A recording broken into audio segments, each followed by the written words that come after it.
And as always, I must express our thanks to Sir Alan Parker and his staff, who, as always, are welcoming us here with all kinds of good things and with great hospitality, and working long hours. I think some have probably been here since breakfast meetings this morning, is that right? And are loyally soldiering on and have offered us wine this evening as well as everything else. So thank you very much to the Lincoln Centre and all its staff for their generosity. Well, tonight's a very special occasion, as the buzz I've already noticed from the audience clearly testifies. Sir Nicholas Pearson has been a mainstay of Temenos for very many years. He tells me that he first encountered Kathleen Wayne and Temenos when he attended the first Temenos conference at Dartington in 1982. He went on to attend the meetings which in those days were held in Regent's Park at Prince's School. He became a trustee and a member of the Temenos Council, of which he became a brilliant and energetic chairman of council. Nicholas tirelessly raised funds, organised parties and dinners, and was always above all keen that Temenos should be a community, almost in a way a family of seekers and wayfarers who would support one another in their spiritual journey. And incidentally, speaking of support, I'm delighted to see that Henrietta is here, because I know that this kind of work impacts on one's domestic life as well as everything else, and no doubt a good part of that weight has been borne by Henrietta, so very good to see her here. Nicholas has also run a series of excellent study groups which have read, amongst other things, Ibn Arabi, the Tao Te Ching, and the Yoga Sutras of Patanjali. After well over 20 years, Nick is now retiring from the Temenos Council, and we have in fact something else to do this evening, if I can handle this. Yes, we have a small presentation to make to you, Nick. It is a poem of Kathleen Wayne's, calligraphically inscribed by Gaynor Goff rather beautifully, and we hope that you will take this as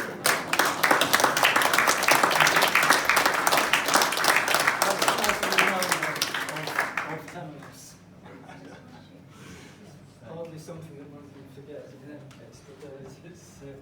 We're very, very happy to give you that, and thank you for all the work that you've done over so many years. After tonight's talk, I'll just say that after a military career, Nick found his true path as a psychotherapist. He said that the chief influences on his practice have been Temenos and Jung, that he's been concerned with the linkage of body and mind in distress and disease, and that his approach has been to work with the imagination. Accordingly, his topic tonight is the learning of the imagination in a perennial psychology. Nick.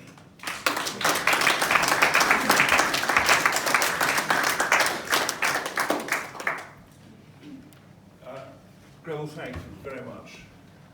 It's been good fun. Mr. Chairman, ladies and gentlemen, firstly, my sincere thanks for coming. I don't do this very often, so I wasn't sure whether I was just going to be greeted by my loyal wife sitting in front of you. So thank you for turning out. It's never an easy thing to struggle across London, so I really appreciate it. I hope I have something useful to say. One can never be absolutely certain in this matter of the human mind, which is a vast subject. And therefore, I think I slightly apologize in advance because there are no certainties here. Now, I'm going to be talking a lot tonight about images. And I want to start with a poem because the Irish poet W.B. Yeats gives us an image that I think is an image of our time, and outlines something of our modern predicament. It is an extract from his poem, The Second Coming, and in this image he uses the metaphor of a falconer trying to get the hawk back onto his arm, the falcon being, the falconer being the center, and the falcon we could conceive of as the spirit of man. And in this poem, the spirit is getting further and further and further away from the center, with consequences that he outlines in the poem. He says, turning and turning in the widening gyre, the falcon cannot hear the falconer. Things fall apart. The center cannot hold. Mere anarchy is loosed upon the world. The blood-dimmed tide is loosed, and everywhere the ceremony of innocence is drowned. Well, it's a bit apocalyptic, but we live in peculiar times. And I think this center that Yeats speaks of, the center that cannot hold, the center that we are in grave danger of losing connection with, is of course ourselves, distracted, as we so often are, from ourselves by the complexity, the lure, the confusion, the fear of our material world. So Yeats says, without that relationship to the center, things tend to fall apart. Now, my talk tonight is about a practice we call psychotherapy. I conceive this to be an art, a noble art. And it's an art of finding our way back to that essential center in ourselves. A psychotherapist is simply one who gives a therapia. And as I'm sure you're all Greek scholars, so you will know that a therapia simply means service. It gives a service to psyche and to the psyche of the other. And psyche in this context means all the mental faculties of thinking, feeling, emotion, intuition, and most importantly, heart and soul. So that's what a psychotherapist does. Now, my talk for you tonight is not really a lecture in the high academic standards of Temenos, for it is much more an attempt to tell you a story. And it is the story of my experience of working in this field. A story in which the voice of my clients will take us along, will illuminate our journey tonight, with, I must add, their full permission. Actually, I intensely dislike the word client. It makes me sort of sound like a garage or something. And actually, I much prefer to think of those who come to try to find meaning in their lives, which is essentially what we're trying to do. I much prefer to think of them as fellow travelers on the way. The client rather sets you up in a sort of superior position, which I don't think is right.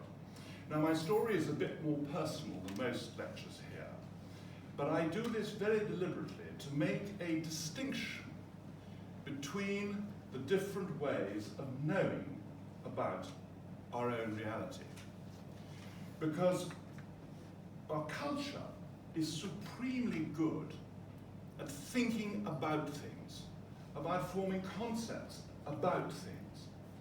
But there is a world of difference by acquiring knowledge in that form, which tends towards the gathering of information, and between direct personal experience of those things, which leads, in my own view, towards wisdom, which we are, I think, we could probably all agree, rather short of. So I see this fairly modern adventure of psychotherapy simply as an attempt to know ourselves better.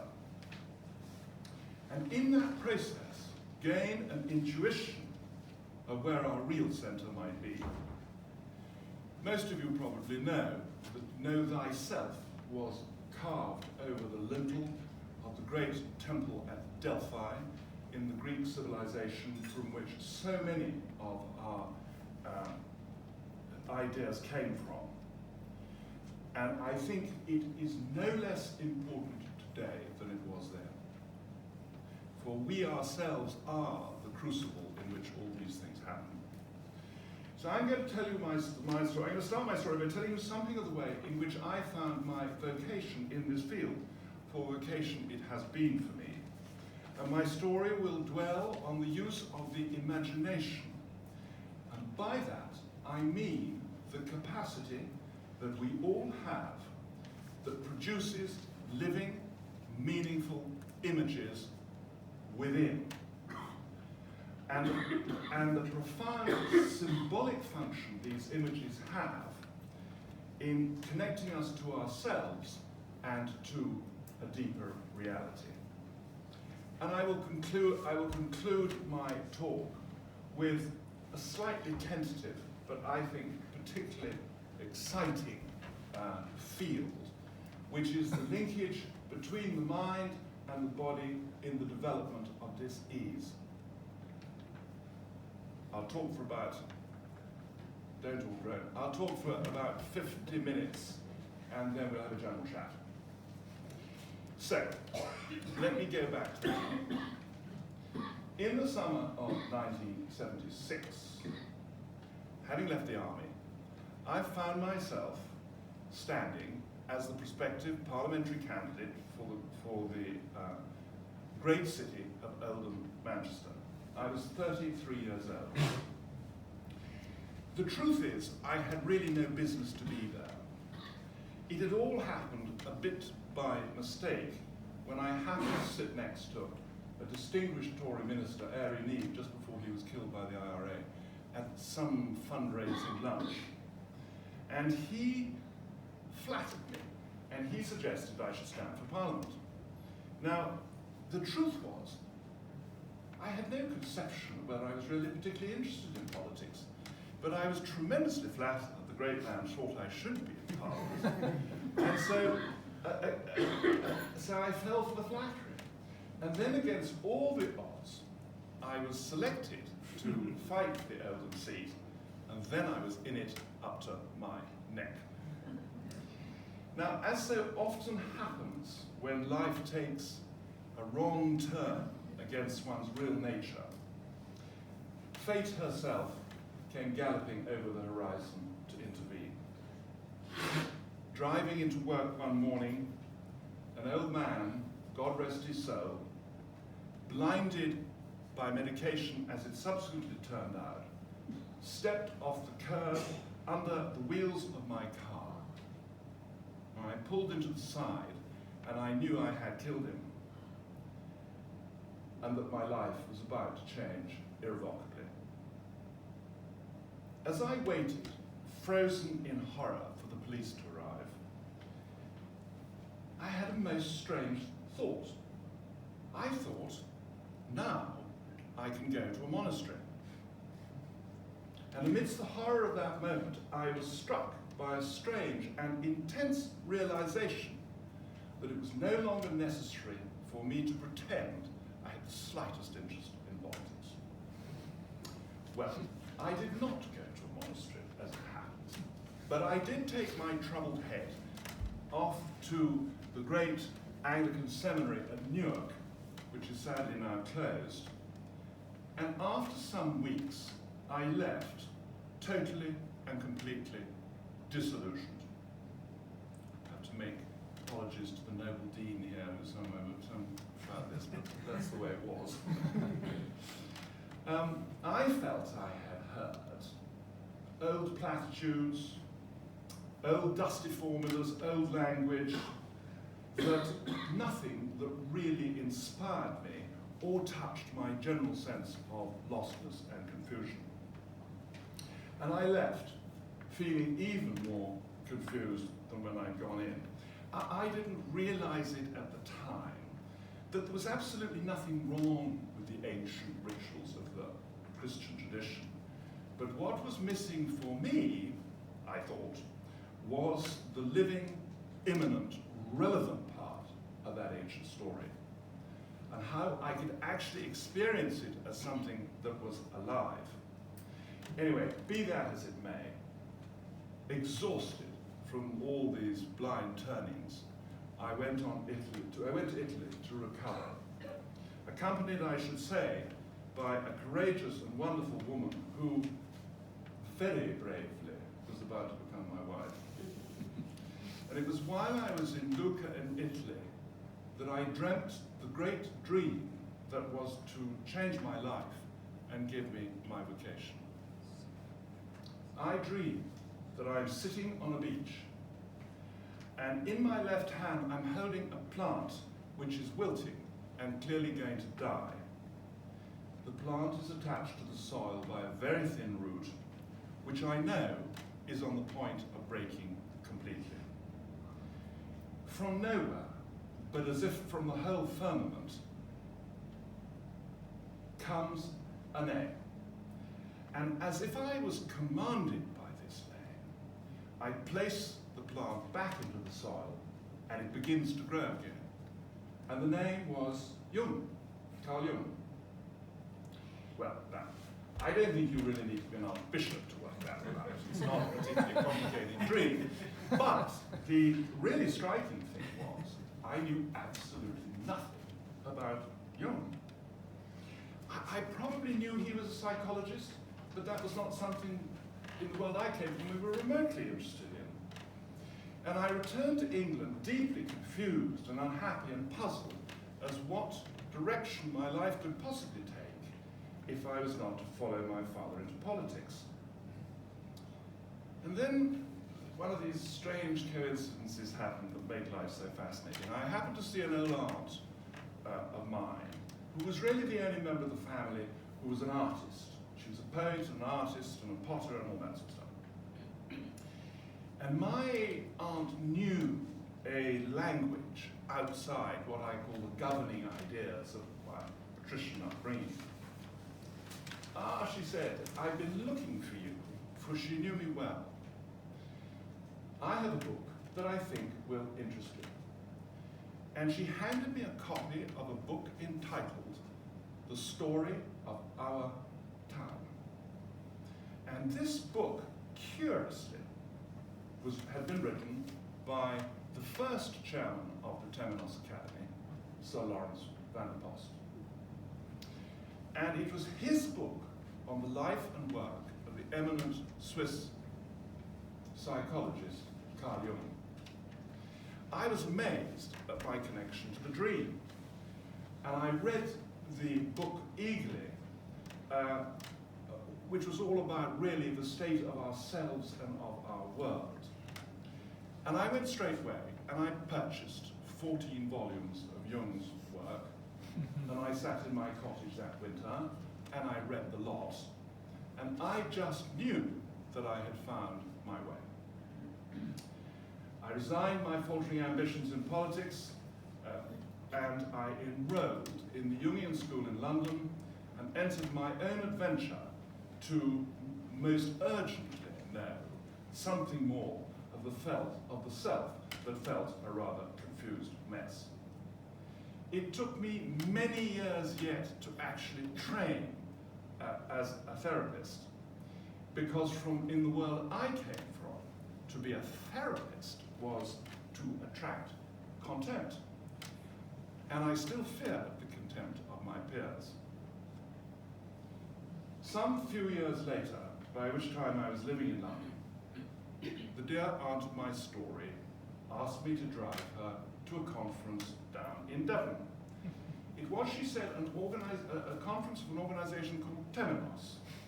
And she had added that in the small society of a Lancashire village, it was the ideas of this organization that had kept her alive, and her mind, and her very considerable faith bright. So together we went off to the first Temenos conference at Darting in 1982, and there I really did hear a new language for me, from the world I was acquainted with. I remember so clearly Professor Keith Critchlow, who is now our president, standing in front of the blackboard and drawing a great circle. and speaking of the unity of all things, how everything is in some sense part of a greater whole, in some sense holy. And my heart glowed. It was the language I had been looking for. So from that moment on, I had two meaningful strands in my life: Jung and his notions of psychotherapia and the deep unconscious, and the Temenos Academy teaching the traditional, mystical, spiritual traditions of East and West, the essential features of which we call today the perennial philosophy. A philosophy that to this day, Temenos, under the patronage of His Royal Highness the Prince of Wales, teaches with devotion and excellence. And I want to try to show how both these strands developed, and I like to think came together in what I conceive as a perennial psychological practice rooted in the use of the imagination.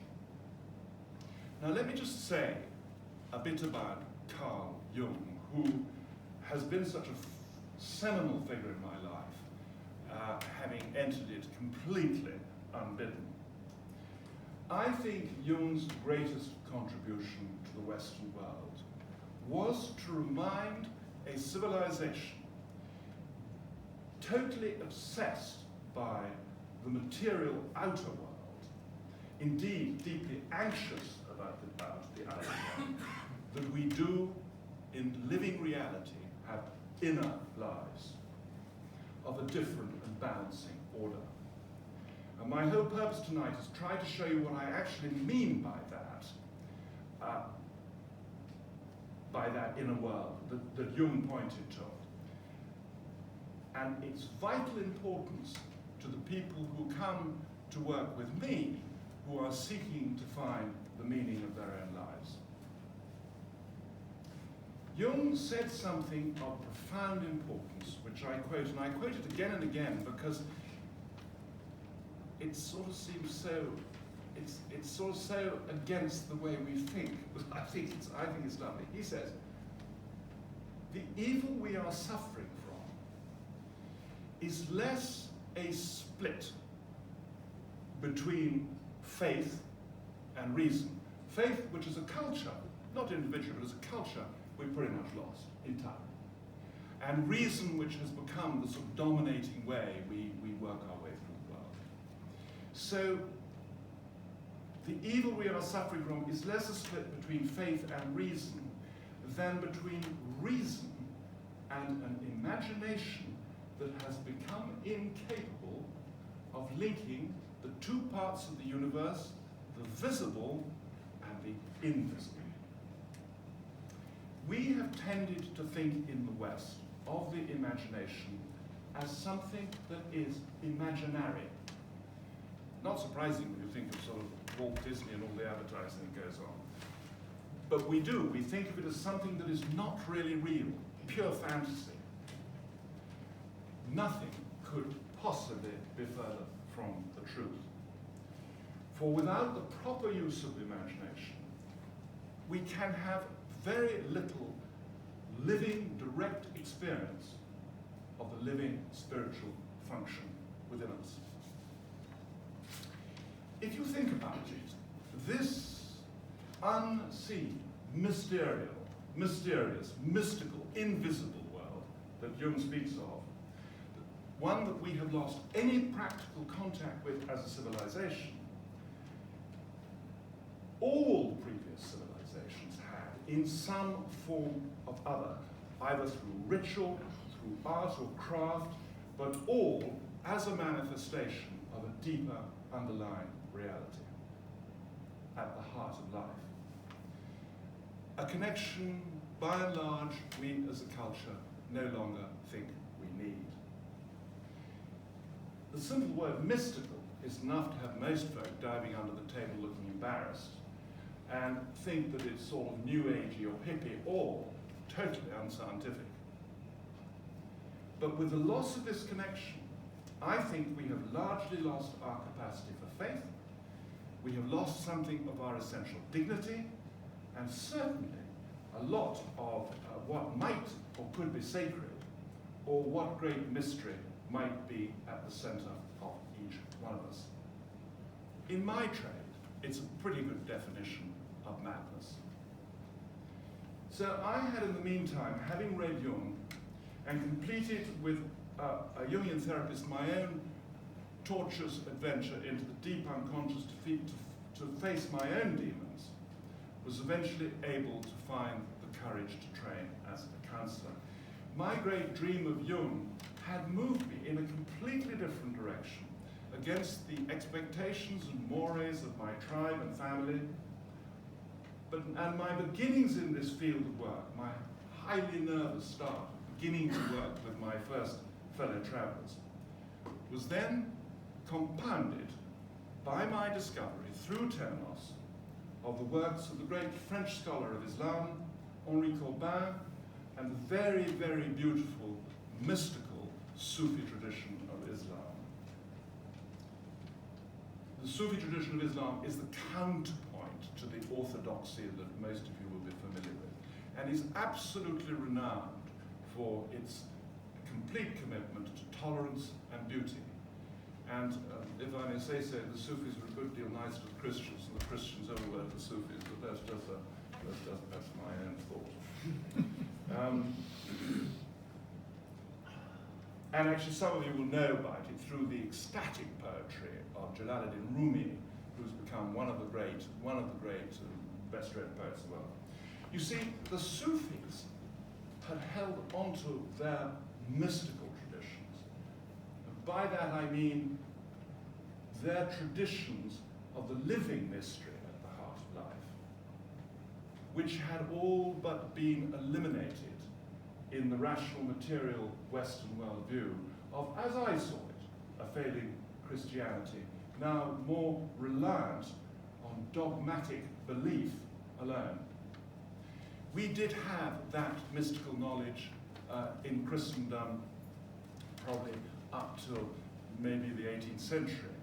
And the word giants, people like Meister Eckhart, Jacob Boehmer, St. John of the Cross, Juliana of Norwich, later on William Blake, and of course the Romantic poets here in England, all who pointed the way to a deeper truth beneath our material reality.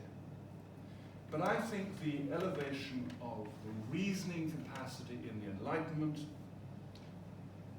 wiped out the very possibility of that form of experience. And I think it's probably time we recovered it.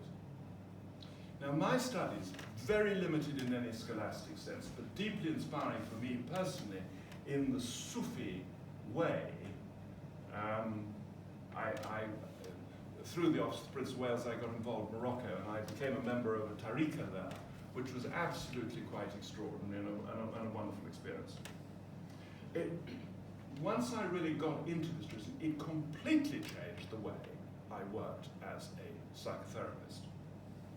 You see, so much of the therapeutic work in which we'd been trained was in what I could generally call the talking cure. And there's nothing wrong with the talking cure if it's practiced with deep sincerity. Nothing wrong with it at all.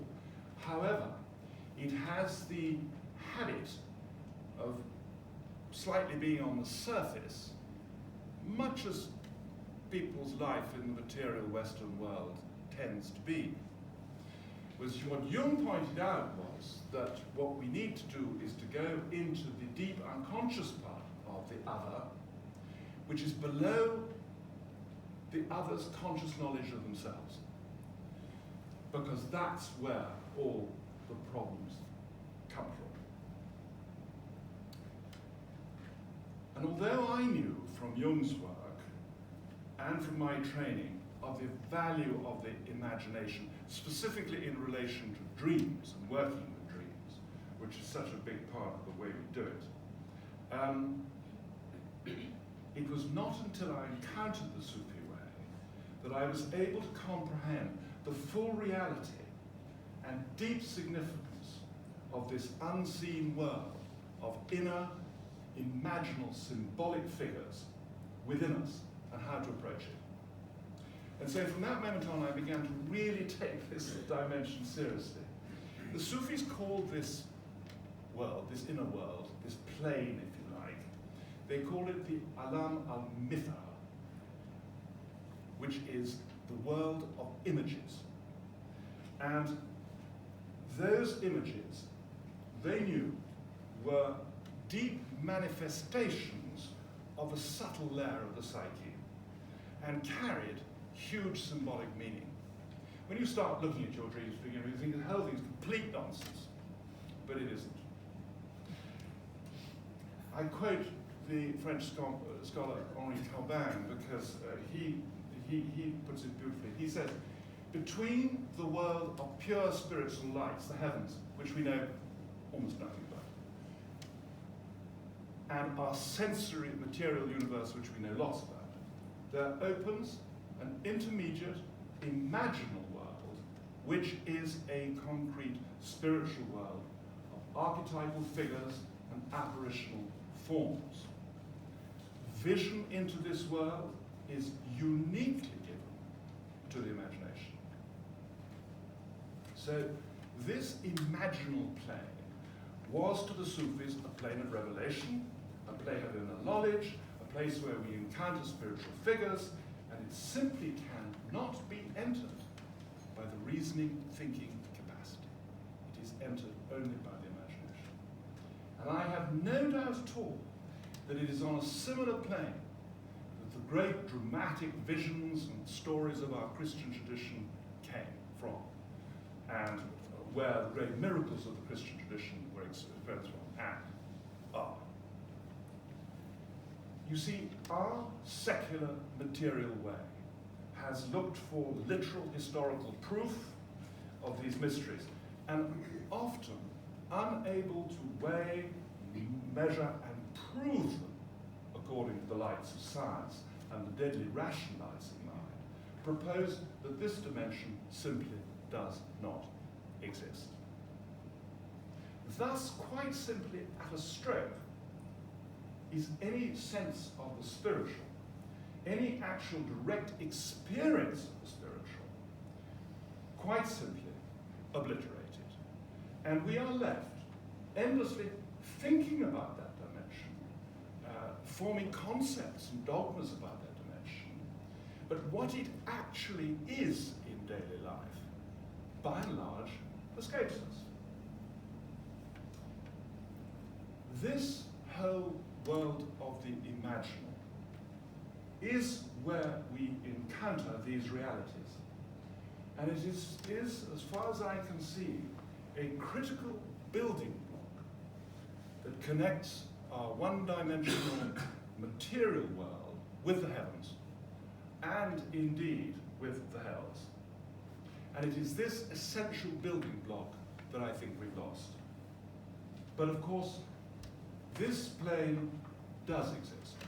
And slowly I began to see in myself and in my fellow travelers that the inner imaginal figures arriving in dreams and guided visualizations were often a key element in the psychological health and balance of a person. Jung did not call these symbols, these inner symbols, symbols of transformation for nothing.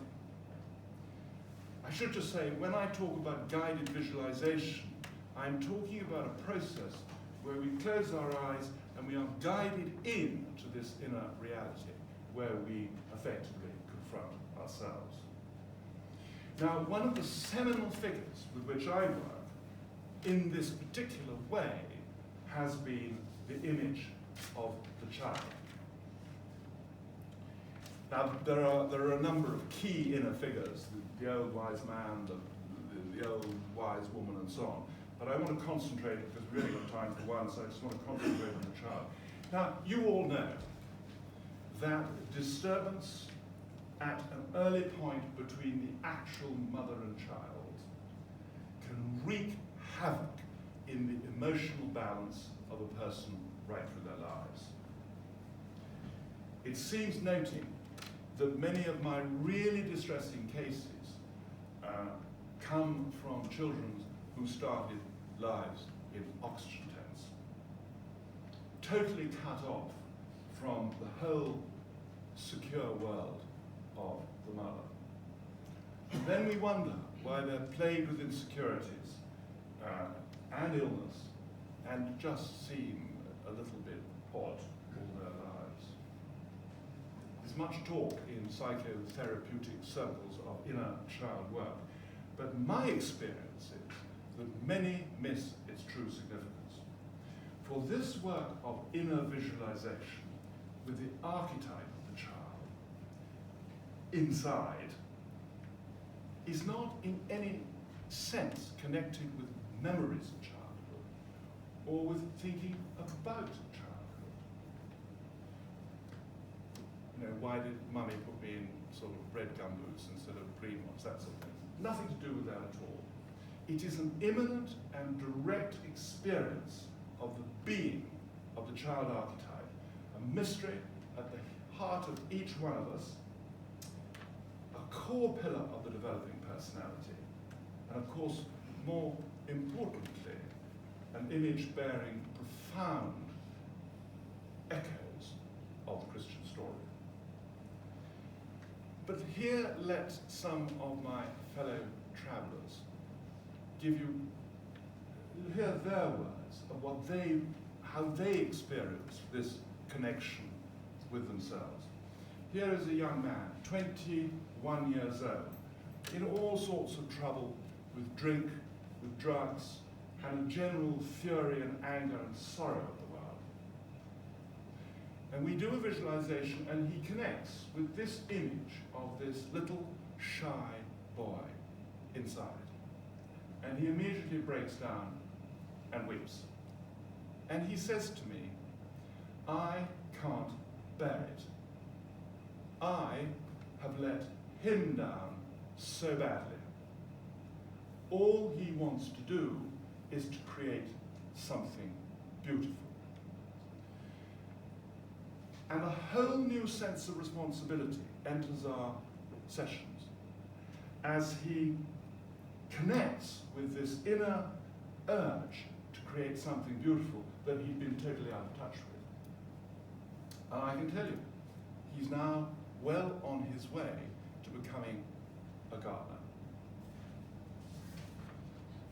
And here is another example of a woman in her second half of life who had had a brutal time. For reasons we came to understand, she had constantly been put down by her parents, and therefore it was tremendously difficult for her to really know what on earth she was all about. And I asked her, actually, after I'd worked with her for some time, if she was prepared to put on paper what her experience of this inner connection had been. And she wrote me this. She said, I have learnt the habit of companionship with this odd little girl inside. I talked to her. I tried to listen to her. I found through her parts of myself I had quite simply lost. Through her, I actually found all the hope and lightness of my young, disappeared self, before she was crushed and humiliated by others. It took me 9 months of this work with you to move on from apologizing to her and feeling guilty about the chasm between her hopes and my sometimes awful lived reality. Then I really grasped the idea that I had to care for her. I suddenly got it that this part of myself must not be abandoned and left out, but is to be gathered up, included, responded to. And I finally understood that the little girl's hopes are present now. And I grasped my responsibility that they can yet be fulfilled. Then she added a postscript, which I think is so beautiful. She said, I have learnt so much from inhabiting my dreams. Nowadays, I walk with leopards. And my last example is an extraordinary example, but it's so beautiful. A 55-year-old businessman comes in to see me, sent by a noble doc who's been through him and find nothing wrong with him. But basically, he's just, he's been quite successful. He's got his own business, he's got a family, he's got a daughter he loves, the whole thing's fine. But he has simply run out of any meaning for his life at all. He can't bother to get up in the morning, he can't face it. And we do, I think he only saw me 3 times. We did a visualization on the second session and he connected with this child. And he was a big man and he broke down and he shuddered and wept and wept and wept and wept. And when he came to, he looked at me with the most piercing look and he said, "Now do you understand?" And I said, "Well, no, really." "Tell me." And he said, "Well, this beautiful little boy inside, look at this beautiful little boy inside, and look at what I have become." And I said to him, "Well, that's one way of looking at it, but I have a question for you. When you go to this office that you hate so much, what do you do with this little boy?" And he looked at me as if I was completely bonkers. And then a sort of comprehension crossed his face. And he said, "Oh, yeah. Oh, I think I see what you mean." And he couldn't wait to get out of my consulting room. He'd gone. 3 weeks later, he comes back. It's the last time I saw him. He said, "You're not going to believe this. You're just not going to believe it. That kid, he comes in with me now to the office, he sits in the chair beside me, and we're having such a good time." Now, you know, we're just not used to these experiences. But I was always reminded that Field Marshal Slim was asked at the end of the war who he thought was the finest fighting soldier. And everybody said, he's obviously going to say the British. But he said Japanese. And they said, "Really, why?" Because the Japanese infantry soldier goes into battle with his grandfather on his right shoulder, his grandmother on his left shoulder, and he will die rather than let them down. This is the imagination at work. So these imaginal symbolic pictures we encounter in these inner contemplations are, for me, the spiritual imagination at work. And it is the insight we gain by contemplating these images that brings us the truth about ourselves and gives us a new point of focus within. A rather important figure of the Christian tradition did, I think, say something about the kingdom being within,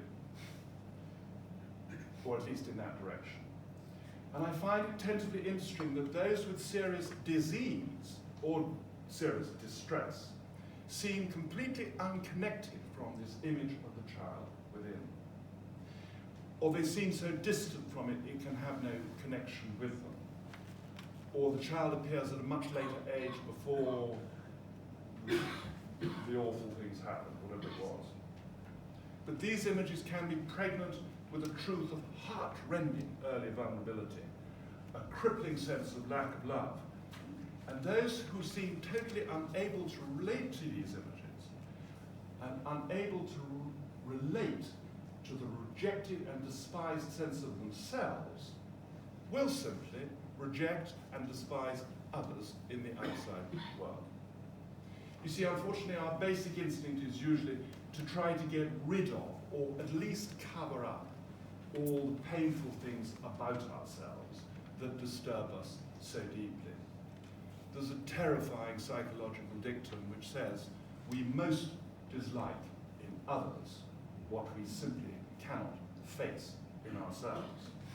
And in the end, only love of them, only love and acceptance of all these distressing aspects of ourselves can slowly teach us to love ourselves so that some sort of peace may descend upon our lives. I think if we wonder for a moment, we can easily see at this stage of our development that there is an apparent duality in ourselves. For example, between our apparent confidence and a lurking fear, between our capacity for love and an equally great capacity to be thoroughly unpleasant. Our sense of success, which is sometimes tinged somewhere with a sense of failure. These opposites are part of our nature, whether we realize them or not. And in the end, we have to own both of them to make any peace with ourselves. How else may the lamb and the lion lie down together? And it is here that the dream images are of such wonderful help in showing us the truth about ourselves. I think this is a wonderful story. When I was training, I was also sitting on the board of a little company, and I got it into my mind that the chief executive was quite simply a monster. I thought he was uncouth, I thought he was brutal, I thought he was uncaring. But strangely enough, in front of him, I felt strangely powerless. I could never really get what I wanted. I was keeping a dream diary the next day, so I noted that I was beginning to have repetitive dreams. And if you have repetitive dreams, you need to start paying attention. And in this dream, a black, and incidentally in dream work, the black is unconscious, it's nothing to do with it in our sensitive racially, but a black savage army is advancing against me, night after night. And I put up my guns, shoot at them, and I throw spears and I throw rocks at them. Nothing works. I'm always retreating in front of them. And then one day in a board meeting, I did something completely against my training and my nature. I completely lost my temper. And I flew at this guy and almost foamed at the mouth and screamed and shouted, and I got absolutely every single thing I wanted. And two things happened. After the meeting, he took me aside and said, "Nick, you were fantastic. You must do that more often." But the real beauty was that night I dreamt that the Black Army was lined up in two serried ranks. They had their spears crossed, and I was walking down the middle, a victim. So the dream is an extraordinary thing. You see, I had to learn that the man I objected to so strongly indeed carried aspects of myself that up to that point I had not had the courage to live. And once I'd done that, I become much more tolerant, much more effective, and also happier. Well, of course, we can ignore all this latent polarity in ourselves, but then we should not be surprised when priests abuse children, when the children of very, very driven, successful men are condemned to be totally unsuccessful, and when men who talk of peace go to war. It is said in the good book that the sins of the father are visited to the third and fourth generations. And this may be so because if the father and the mother fail to deal with the hidden shadow aspects of themselves, that unlived, unredeemed life may, and it's not always the case, but may have to be sorted out for the next generation. And I believe that psychotherapy, a good psychotherapy, begins to deal with just that problem as we begin to advance inwards. For I have really, really come to see that the majority of problems that come into my consulting room, whether they are physical or mental, are inner problems, problems with the inner structure of people's lives. And I have come to feel most deeply that if we really learn to contemplate these images, rather than just thinking about them, then we may really affect change. I want to tell you another lovely dream, another story of a young man who was sent to me by a doctor with an absolute paralyzing anxiety. His life was coming to a grinding halt. He could not function. And this is just such a beautiful biblical story. It's extraordinary. This young man dreams. Well, I should tell you, he comes to see me, and normally we do a sort of initial interview and we go through the whole thing and try and find out what it's all about. But this guy turned up, and he hardly got into the room before he said, I've just had the weirdest dream.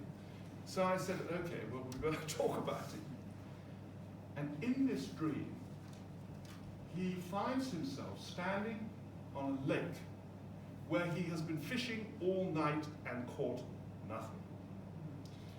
And towards the dawn, in his dream, somebody passes behind him, a rather mysterious figure passes behind him, and says to him, oh, if you want to catch something in here, you've got to go much deeper. And at that, he looks down at his fishing rod in the dream, and there he sees a dial on it, which has a click which says 500 fathoms. So he thinks, well, that's great. So he puts it to 500 fathoms, whacks out his bait, and bang, straight into an enormous fish, and he wakes up in terror. So he comes along to me and tells me this dream, and I said, well, look, that's a big dream. I think we'd better scrap the initial formalities and go back fishing, see what we can do with it. And this is just a little indication of the way we work with dreams. So I got him to close his eyes, go back into his dream, and there he is now in his imagination, standing on the lake. And he sets his reel to 500 fathoms, he whacks out the bait, and bang, he's into a fish and fish. And you can see it on his face, he's like trying to play this thing. He drags this fish up the bank, and then he goes completely silent, and a look of intense disappointment crosses his face. And I leave him with it for a moment, and then I say, what's happening? And he says, in this voice of tremendous disappointment, the fish is rotten. So I think a bit, and I think, okay. So I said, look, put your rod down. He's like this, he's in his imagination. I said, put the rod down, and I want you to sit on the beach, cross-legged by this fish, and just contemplate it. Don't think about it, contemplate it. There's this huge difference between thinking and contemplation. So he does, and he stays there for about a minute, and then I promise you, it was as if you plugged him in to a 500-volt cable. A shudder goes through him, his neck flips back, he opens his eyes, and he says, I have never experienced such terror. Now, what had happened, he'd been in a car crash 2 years previously, and his sister had been killed in this car crash. And for various reasons, which I don't need to go into here, he had repressed it completely.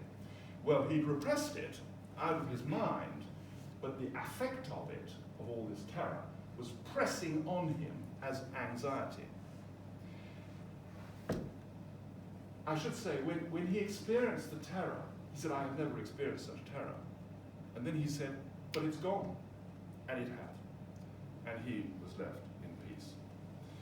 Now, how are we doing? Yes, we're ready. All right. Okay, so I want to now just turn and say something about the body and the demonstrable connection between the mind and the body, in which, quite honestly, psychology, the Christian church, and yes, the medical profession, have ignored for far, far too long.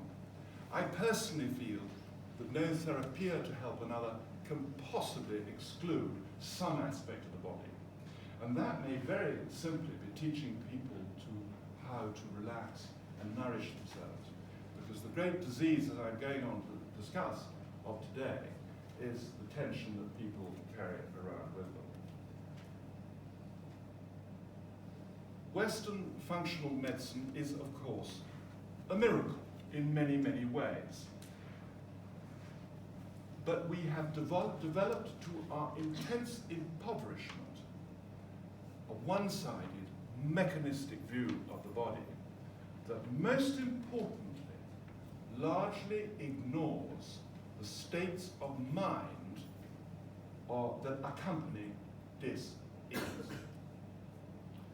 This is becoming more and more acute as a whole host of new diseases arise, for which the doctors, with notable enlightened acceptance, with their more or less purely material view, haven't the slightest idea what to do with.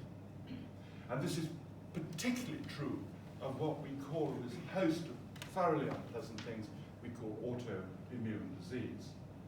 Of course, cultures such as India have known for centuries that the body is a system of literally magical integrated wholeness. A dysfunction in the mind will have its own resonance in the body. The problem in the body will have its resonance in the mind. Because in the East, the whole business of mind and matter is a single continuum. You have a density at one end of the spectrum, which we call matter, and we have a refinement at the other end of the spectrum, which we call mind. And on that basis, how on earth could one not affect the other? So illness has always had its echoes in the mental realm, just as in time, mental illness will change the chemistry of the body. It's a huge and deeply fascinating subject, and one I am totally unqualified to talk about, save I did have to heal myself of one of these vicious autoimmune afflictions. And if you really want to learn something about yourself, get sick. That's the way to do it. Now, so please hear what I say as a speculation. Of course, I don't know what I'm talking about, but it's a tremendously interesting area. You see, it seems to me, and we now know this, we now actually know this from neurology, if the whole system, the whole of the bodily system is intelligent, not just the head, intelligent and whole, then diseases and distresses of the mind and the body sometimes seem to lie in a rejection or a refusal of certain aspects of our own polarity. Now that all sounds frightfully complicated, but what I'm trying to say is that because of the opposites, because of our polarity, one thing always presupposes another. And just to give you an example of what I mean by that, a young man came to, heavens, I'm running out of time. A young man came to see me who'd had fibromyalgia. I don't know if you know that, it's a beastly thing. Causes inflammation in the spine, inflammation in the joints, the muscles all ache, it's hell. He's 33 years old and he's had this for 15 years. And he's been phenomenally successful because he was a very, very driven young man. And I put it to him, I said, will you buy the concept of this opposing principles, not so much principles, opposing aspects of ourselves? Because over here, you're super driven, super successful, super stressed, super everything. So what's happening here on the other side of the balancing mechanism? And he said to me as soon as I said, I want to go there, as if he intuitively knew that there was something over here he didn't want to do. So what was over here? Well, what was over here was nothing, no thing, nothing. He had to learn that the balance of all this violent activity over here was deep necessity to be completely still and learn to meditate and quietly ground himself. Now, the way we dealt with it was I put onto an iPhone for him a 12-minute meditation. It took him 5 months, but he had this thing for 17 years. And the fibromyalgia lifted completely. And I said to him, how many times have you used this relaxation app that I'd made him? He said, and this is the bad news. The good news is he got better. The bad news is he said between 200 and 300. So he was a very focused young man, and he knew intuitively that we were on the right track.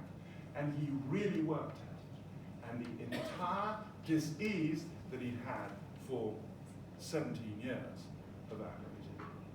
And I now see that as a much more common thing every day in my surgery. You see, fibromyalgia is a sort of autoimmune disease. I mean, there are lots of them. I have a suspicion Parkinson's is the same sort of field. It's just a nervous system been under too much strain for far too long, and it begins to sort of fall apart. But I began to think about this a bit, and I thought, because in an autoimmune disease, the body attacks itself. I mean, it's a sort of crazy concept. Why would a body attack itself? And I began to sort of think about this, because I had the wretched thing. And I began to say, well, what I could find was that in these autoimmune conditions, just below the level of consciousness, there was a vicious negativity. And I began to think, is the negative mindset attacking the body? Well, I think possibly. Then I thought, well, why? Why on earth is it doing that? I came to the conclusion that this whole business of the body attacking itself was an attempt to rebalance itself. And that what was urgently needed was to listen to the symptoms. I mean, this young man's symptoms simply said, stop. That was all that was required. Actually, now he's learned to go into that other side. He can do it all, so he's fine. But it's very, very interesting that we live in a sort of one-dimensional world where, you know, you've just got to be successful, or just loved, or just famous, or just rich, or just something. The opposite is sitting there just on your shoulder, waiting to show its face. And I find so often there's a sort of perfectionist tendency in these diseases, as if people really, really striving for something that will never really completely satisfy them. I was absolutely thrilled on this whole subject, because I am an amateur, I say with no shame at all, to find that the brilliant Hungarian doctor Gabor Mate lays out the overriding evidence for this in his wonderful book, When the Body Says No. And if you read that book, you will be amazed at the range of diseases that he feels this sort of structure is. So don't take my word for it, read Gabor Mate. And I want to leave you with one final example of one of my fellow travelers, which is in a sense a shocking example, but it shows us how we can see what's wrong with us and then do something about it. In this particular case, this was a young woman with terminal cancer, and she was dying. And she came to me not because anyone thought I could help her with her cancer, but she came to me because she had things she had to sort out in her private life. She came from a very complicated family, which incidentally were fundamentalist Christians. Just and she had very bad cancer of the lung, and she was in a bit of pain. So I said to her rather naively, we could do a visualization on the lung just to see if we can calm it. She said yes, she'd like to do that. So I take her into a visualization. She sees the lung quite clearly, and she said, yes, I can see it. It's like a rod running from up here, right through my lung, down into my left hip. So I said, okay, tell me something. Can you tell me what this rod is made of? And she goes very, very quiet, and then she says, condensed fury. In the setting she came out of, it was quite impossible for her to express her rage at the way she had been treated in the family. And she had been, believe me, appallingly treated. And so she had turned that whole energy against herself, and it had killed her. So if these stories I have told you this evening make you wonder, then it will all not have been in vain. Now, after some 30 years, I'm standing down from the Council of Tonos. Not abandoning the Academy, because I will always try and support it, but there comes a time in the affairs of men when the river must continue to flow. Now, I'm going to finish with a poem. I started with a poem, I want to finish with a poem. Before I do, if I could just do some thanking. I really want to publicly just give my respects to His Royal Highness the Prince of Wales, who, without his patronage and very active support, this Academy would not exist. It's been a very real and very marvelous thing. I also want to pay my respects to my colleagues on both the council and on the academic board. Temenos has the most extraordinary, rich treasury of people trained in arts that are not necessarily what the whole population seems to be interested in at the moment, but are profoundly interesting in the context I've been talking about.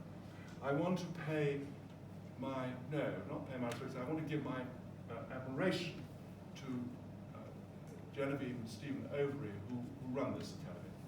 They are the engine, they stoke the boiler all night, and they do it with a sense of devotion that I promise you is just simply exemplary.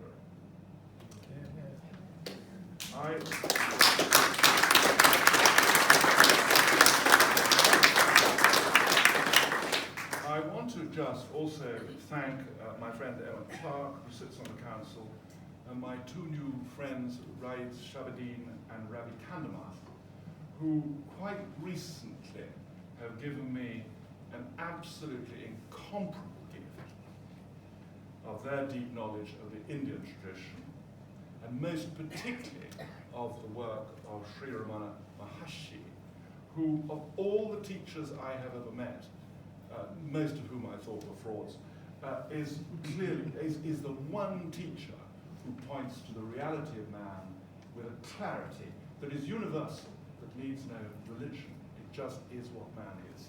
Very, very beautiful. And I'm so grateful to them for that thing.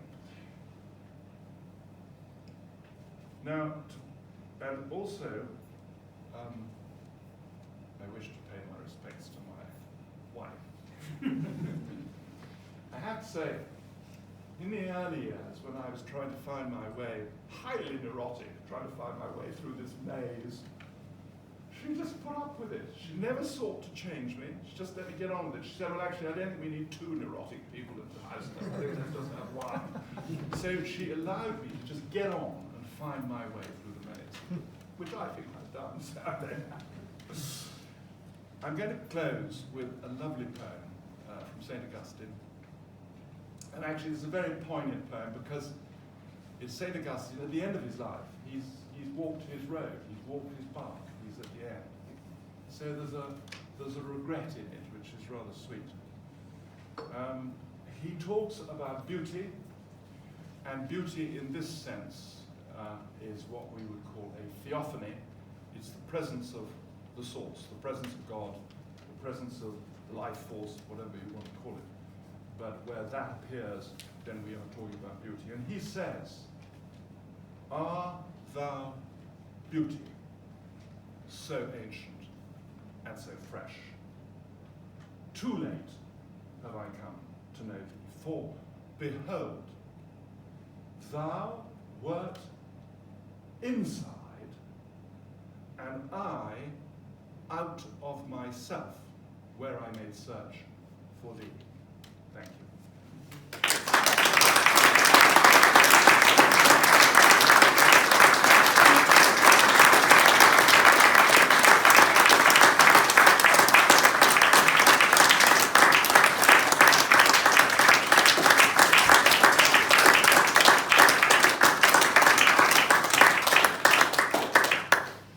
Well, thank you very much indeed, Nick, on behalf of all of us, both for your long and profound contribution to Temenos and for tonight's talk, which was absolutely fascinating. And I think we all feel refreshed and inspired.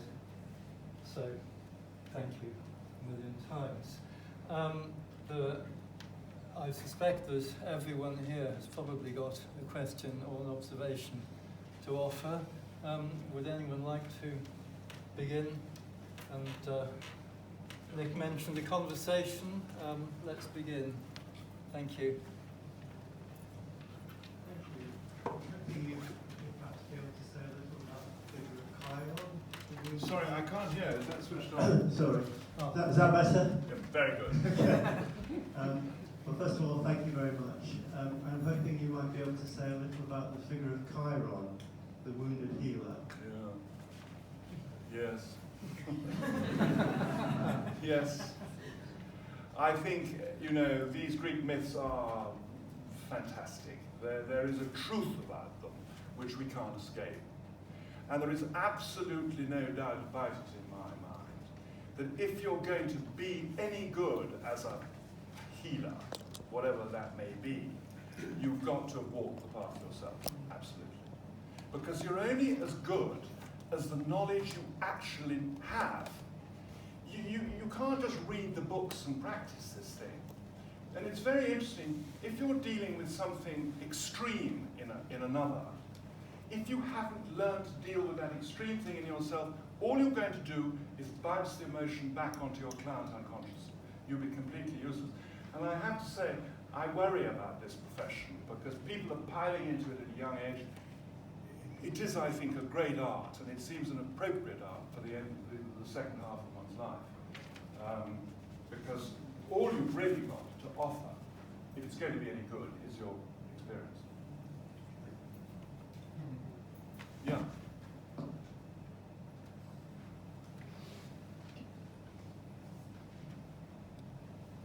In any of the cases that you've been describing, have you tried or thought of trying to explore past life causes? I have to be quite honest with that one. There are some sections of people I really respect who feel that that is relevant. I can only say, in my experience, I have not come across it, so I don't really do it. Maybe in time I will understand it, but it's a good question, because there are people very interested in that. Yeah. You talked about the link between fibromyalgia and its removal with effective psychotherapy. I was reading recently a book by Fabre d'Olivet, and he mentioned the treatment or the restoration of speech to a mute person through some kind of intervention. If this were you, would you think it was possible? Oh yes. I mean, you see, how would you do it? I'm not sure of the second, but I think the thing that is for me inescapable is behind everything there is mind. Behind the behavior of the cells, behind the behavior of the flesh, there is a form of mind. And we so stuck into what I call the ego level, we think it's ours, but it's not ours. It's the presence. I mean, you know, there was that girl, Keller, I think, who, you know, she was blind, I think. Was she blind or deaf? No, yeah. And these, so, yes, I think anything's possible, I'm afraid. Maybe I'm very naive. Yeah, but she had never had her faculties restored. She was taught sign language and the ability to communicate. Yes. But if you look at the Indian tradition, which is so beautiful on this, go to the Upanishads, read the Upanishads, and the Upanishads ask all the time, who is the thinker behind the thought? Who is the seer behind the eye? Who is the... It's very difficult for us in our sort of scientific world to get a grip of this. But it's, you know, you see it in poetry much more. People, I mean, I'm thinking of Rainer Maria Rilke, who suddenly just wrote, you know, the Duino elegies. They just surged through him.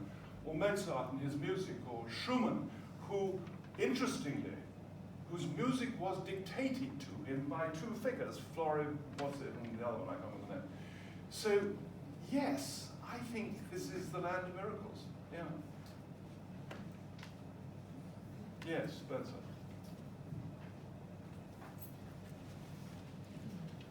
Thank you. Brilliant talk.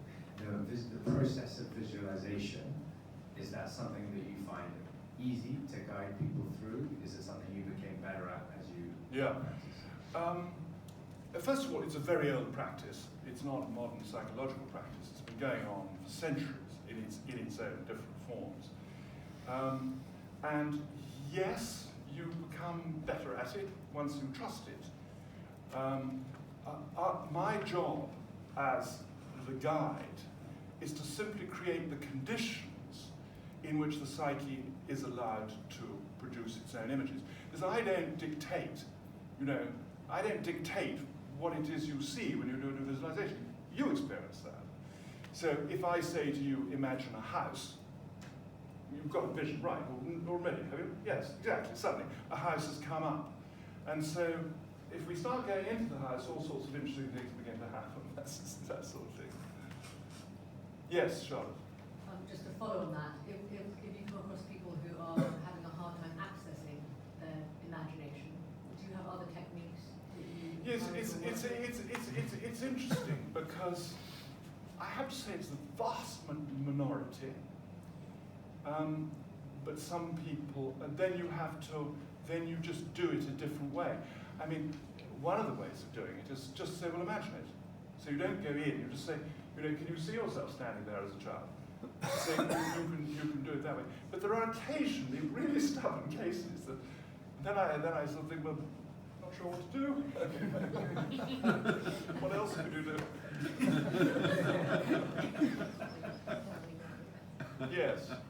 Is there a place for a mutual exchange of compassion? I'll start again. Is there a place for a mutual exchange of compassion between the therapist and the client as part of therapy?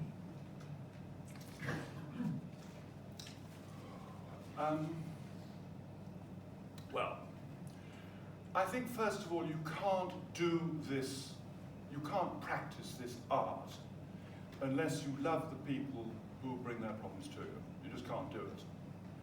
Because if you don't, well then, I prefer ones who are sort of, this or that or the next thing, and I do really, really think you have to, that's why I call it a vocation. I think you have to want to do that.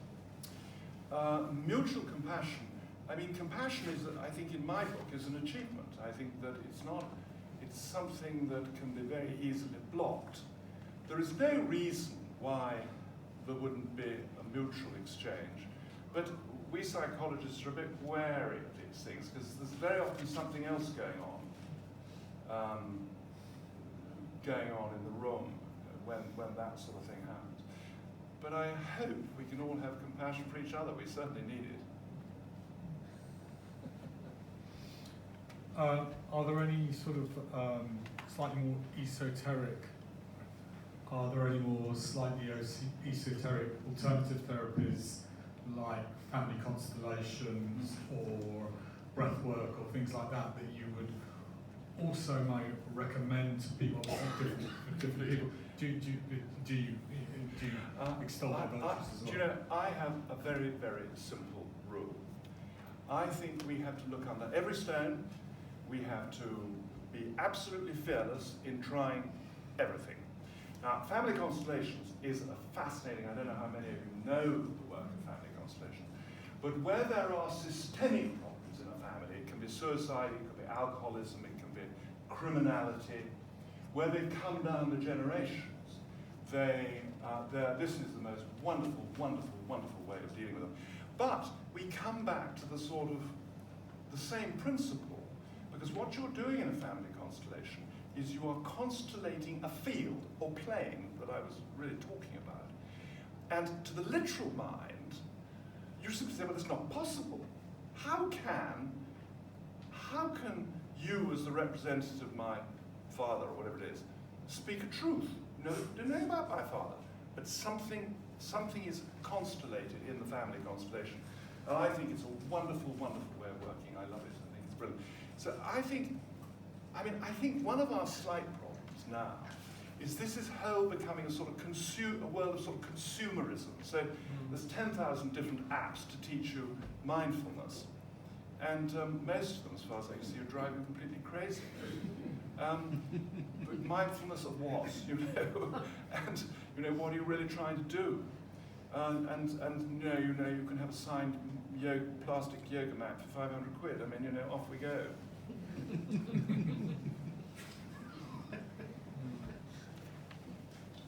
Yes.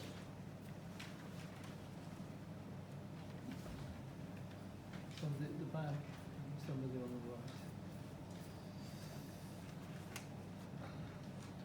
right. Nick, I have a question for you.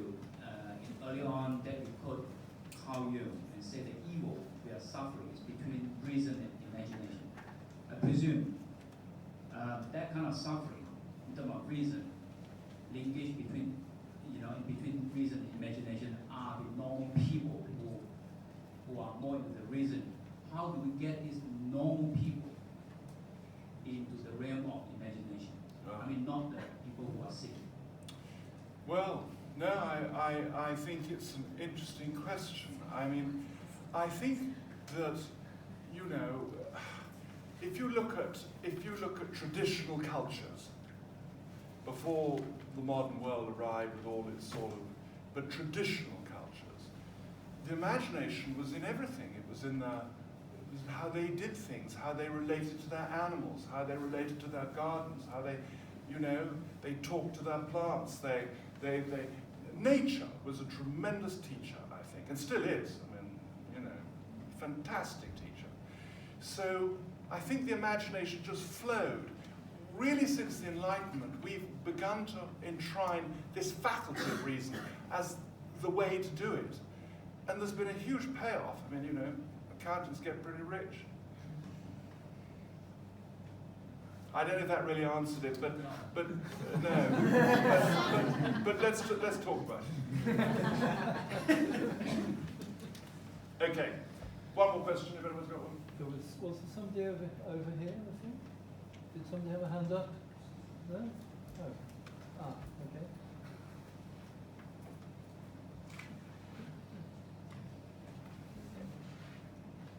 I was thinking about in the Gospel of St. Thomas, there's something that says if you don't bring that Yes. thought which is within you, it will destroy you. I'm thinking how many lives are blighted by people being thwarted and paralysed by not allowing their creativity or imagination coming Yes. out. The quote is from the Gnostic Gospels of Thomas, and it says, if you bring that thing from yourself, from within yourself, it will save you. But if you do not bring that thing from within yourself, it will kill you. And actually, my last story of the girl with cancer is a good example of that. I mean, slightly, but I think it's true. I think we, people get tumours around what they can't create. I mean, I think we have to look at disease in a completely different way. I mean, I've just been looking at a study of breast cancer with one particular doctor, and she had the wits to say we should look at the stories behind breast cancer, and we should listen to the stories and see if we can find a common sound. I mean, all I can tell you is it's just completely overriding. I mean, what is the breast? It's an organ of nourishment. So you'll find a lot of these girls who get this thing are terribly good at sort of taking vitamin pills and going for runs and looking after their families. They haven't the slightest idea how to deeply nourish themselves. Not the slightest idea. Thank you very much. Thank you.